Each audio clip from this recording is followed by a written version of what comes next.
ఆంధ్రప్రదేశ్లో సార్వత్రిక ఎన్నికలు ముగిశాయి. 81% పైగా పోలింగ్ నమోదైనటువంటి నేపథ్యంలో 2019లో 79% పోలింగ్ నమోదు కాగా 2024లో 81% పోలింగ్ నమోదైంది. ఎక్కువగా పోలింగ్ నమోదైనటువంటి నేపథ్యంలో అది అధికార పక్షానికి మింగుడు పడడం లేదని, జగన్మోహన్ రెడ్డికి షాక్ ఇచ్చేలాగే ఉంది అంటూ కొన్ని వార్తలు, కొంత ప్రచారం జరుగుతున్నటువంటి నేపథ్యంలో ఈ అంశం మీద మనతో చర్చించేందుకు, మాట్లాడేందుకు ప్రముఖ రాజకీయ విశ్లేషకులు, ప్రముఖ సీనియర్ జర్నలిస్ట్ దుర్గా వడ్లమణి గారు మనతో ఉన్నారు. మేడంతో మాట్లాడదాం. మేడం నమస్తే. మేడం, నిన్న ఆంధ్రప్రదేశ్లో సార్వత్రిక ఎన్నిక పూర్తయినటువంటి నేపథ్యంలో 81% పైగా పోలింగ్ నమోదైనట్లుగా ముఖేష్ కుమార్ మీనా గారు ప్రకటించడం జరిగింది. 2019లో చూసుకున్నట్లయితే 79% పోలింగ్ నమోదైంది. 2024లో 81% పైగా పోలింగ్ నమోదయ్యే అవకాశం ఉంది. అంటే ఇప్పటికైతే 81% నమోదైందని క్లారిటీ వచ్చింది. ఈ సాయంత్రానికి కూడా మరింత క్లారిటీ వచ్చేటువంటి అవకాశం అయితే ఉన్న నేపథ్యంలో ఈ పెరిగిన ఓట్ పర్సంటేజ్ ఏదైతే ఉందో అది అధికార పక్షానికి మింగుడు పడడం లేదు, జగన్మోహన్ రెడ్డికి షాక్ ఇచ్చేలాగా ఉంది అంటూ కొంత ప్రచారం జరుగుతుంది, కొన్ని వార్తలు వస్తూ ఉన్నాయి. ఈ నేపథ్యంలో దీని మీద మీ విశ్లేషణ ఏంటి అంటే ఏం చెప్తారు? నేను చెప్పినట్టుగా 2019లో 79.2% పోలైంది. పోస్టల్ బ్యాలెట్ తో కలిపి 79.8 అయింది. నిన్న చూసుకుంటే మన ఓటింగ్ సర్వే నిన్న పొద్దున్న 6:30 నుంచి క్యూలో నిలిచిన 7ంటికి అందరూ ఓటింగ్ వేయడం మొదలు పెట్టారు. 11:30కి మనకి 20% పైగా పోలింగ్ అయింది. 1 గంటకి అది 40% అయింది. 3:30కి అది 55% వచ్చింది. సాయంకాలానికి పెరుగుతూ వచ్చి రాత్రికి నిన్న 75 దాకా వచ్చింది, 78 దాకా వచ్చిందని మనకు వచ్చింది న్యూస్ వచ్చింది.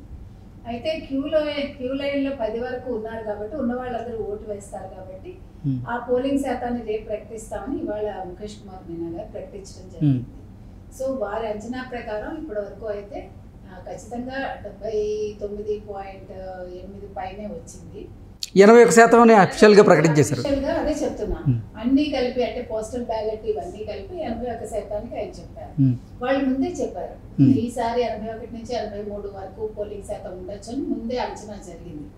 సో 81 వచ్చింది అంటేనే డెఫినెట్ గా మీరు చెప్పినట్టు అధికార పక్షం గుండెల్లో రైళ్లు పరిగెడతాయి. బికాజ్ ఈ పోలింగ్ శాతం పెరిగే కొద్దీ అది ప్రతిపక్షానికి ఎప్పుడు కూడా అది మేలు చేస్తుంది. ఆ రకంగా చూసుకుంటే తెలుగుదేశం కూటమికి ఇది చాలా వాళ్ళకి విజయానికి చేరువ అయ్యే అవకాశాలు కనిపిస్తాయి. అంటే గతంలో జరిగినటువంటి అన్ని ఎన్నికల్లో కూడా చూసుకున్నట్లయితే అన్ని రాష్ట్రాల్లో కూడా ఏదైతే గతంతో పోలిస్తే ఓట్ పర్సంటేజ్ పెరిగిద్దో అది అధికార పక్షానికి ప్రతికూలంగాను, అలాగే ప్రతిపక్షానికి అనుకూలంగా మారే అవకాశం ఉంది. ప్రభుత్వ వ్యతిరేకం వల్లే ఓట్ బ్యాంక్ పెరిగేటువంటి అవకాశం ఉంది అంటూ కూడా గతంలో చాలా సందర్భాల్లో చూసాం మనం. ఈ నేపథ్యంలోనే జగన్మోహన్ రెడ్డికి కూడా ఆయన మీద ఉన్నటువంటి వ్యతిరేకత వల్లే ఈ ఆంధ్రప్రదేశ్లో ఓట్ పర్సంటేజ్ అనేది పెరిగింది అంటూ కూడా రకరకాల విశ్లేషణలు అందిస్తూ ఉన్నారు. మీరేమంటారు మరి? అంతే, కరెక్ట్.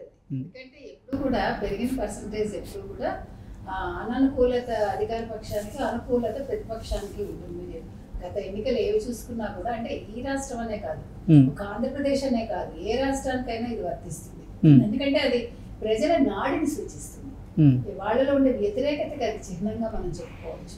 ఈ అంశాలన్నీ చూసుకున్నప్పుడు ఇప్పుడు ఒక టర్మ్ కి అంటే ఒక 5 ఏళ్లకి ప్రజలు జగన్మోహన్ రెడ్డి అంటే విసిగిపోయారు. ఎందుకంటే ఆయన పథకాలు తప్ప ఇంకేం మాట్లాడు, పథకాల కోసం బట్టలు నొక్కుతాడు తప్ప ఇంకేం చేయడు, అభివృద్ధి చేయడు. సో ఈ రకంగా ప్రజలకి ఇంకా అసలు ఏమీ లేకుండా పోయింది. మీరు ఆంధ్రప్రదేశ్ వెళ్తే ఈ రోజు రోడ్లు బాగోలేవు. ఫస్ట్ మనకి బేసిక్ కమ్యూనిటీస్ ఏవైతే ఉన్నాయో అవేవి కూడా అమలు కావడం లేదు. మీకు వాళ్ళ కడప పులివెందుల్లోనే తీసుకుంటే రాయలసీమలోనే ప్రజలు గొడవ పెడుతున్నారు. 620 చోట్ల వాళ్ళకి అంటే 620 బావులు ఇదైపోయాయి. వాళ్ళకి ఎక్కడ నీటి సరఫరా లేదు, నీరు లేదు, దానివల్ల పంటలు పండవు. మీకు రాయలసీమకి ఆయన ఏమి చేయలేకపోయాడు సొంత జిల్లాకి. ఎందుకంటే 5 ఏళ్లలో ఆయన ఎన్నిసార్లు వెళ్ళి ఉంటాడు అసలు కంపారిటివ్గా చూసుకుంటే మనం.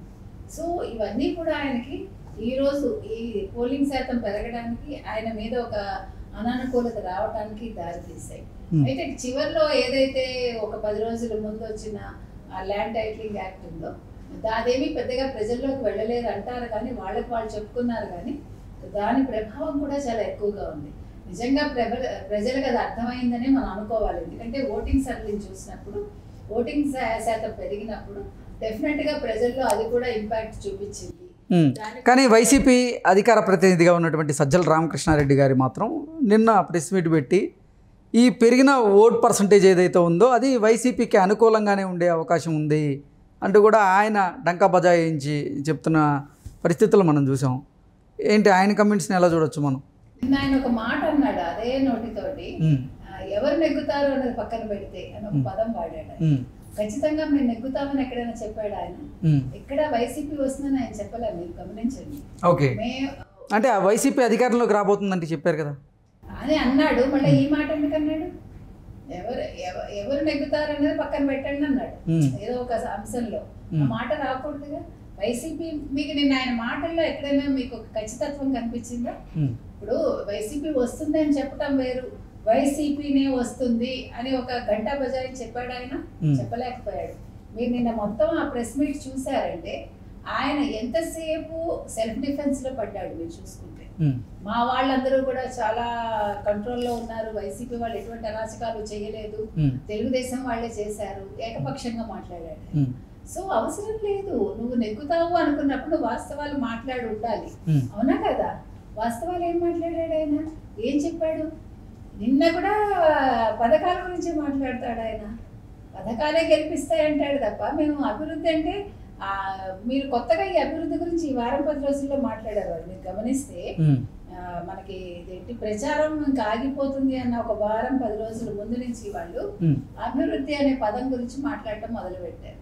ఒక ఛానల్కి ఇచ్చిన ఇంటర్వ్యూలో ఆయన అభివృద్ధి గురించి ఏం చెప్పాడో మనం విన్నాము, ఎన్ని ట్రోల్స్ వచ్చాయో మనం చూసాము. అసలు అభివృద్ధి అంటే ఏంటో ఆయనకి తెలియదు పాపం, ఆయన అధికారులకి తెలియదు, ఆయన చుట్టూ ఉండే వందిమాగదులకు కానీ సలహాదారులకు కానీ ఎవరికీ తెలియదు. ఇప్పుడు ఒక పోల్ మేనేజ్మెంట్ చేసేటప్పుడు వాళ్ళు కనీసం మేము ఇది అభివృద్ధి చేసామని ఆయన చేతి చెప్పించడానికైనా వాళ్ళు కొన్ని చెయ్యాలి కదా. ఎవడైనా చేశాడా? ఆ క్వశ్చన్ ఎరేజ్ అయ్యాక లాస్ట్ మినిట్లో ఏదో చెప్తారు చూడండి, సరిదిద్దుకునే ఇదిలో క్రమంలో వాళ్ళు ఇంకా మరిన్ని తప్పులు చేశారు.